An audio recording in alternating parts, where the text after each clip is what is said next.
এখনো আমাদের অনেক ভাই বোন হয়ে গেছে, তাদের আমরা এখনো পাচ্ছি না। অথচ আপনারা কোনো প্রতিবাদ করলেন না।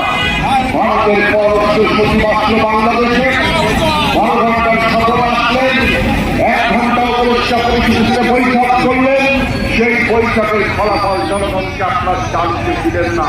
আমরা জানলাম ভারতীয় পার্লামেন্টে যখন এটা নিয়ে কথা হলো, তাও স্পষ্টভাবে জানলাম।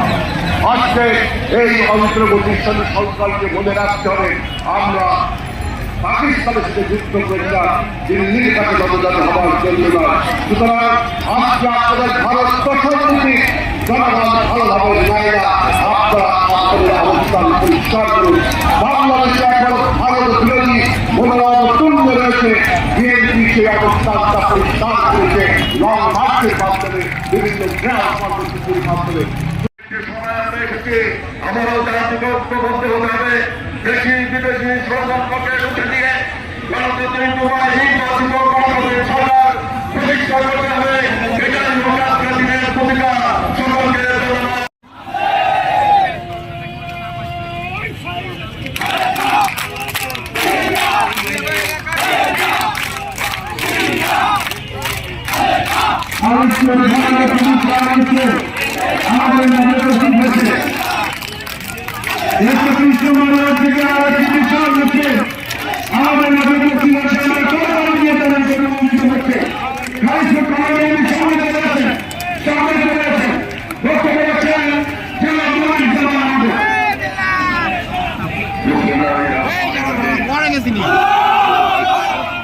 আজকের এই সমাবেশের সম্মানিত সভাপতি, খুলনা মহানগর বিএনপির সুযোগ্য আহ্বায়ক, যুবদলের সোনালী হতে বিএনপির কেন্দ্র নেতা শফিকুল আলম মঞ্চে উপবিষ্ট জাতীয়তাবাদী যুবদলের রাজনীতিকে যিনি সারা বাংলাদেশে একসময় সংগঠিত করেছিলেন, যুব সমাজের মাঝে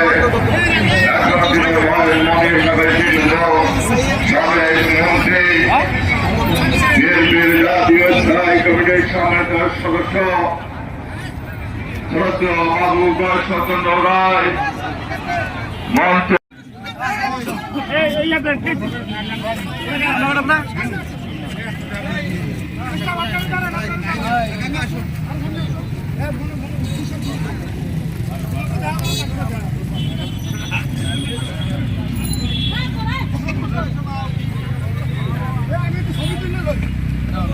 আটো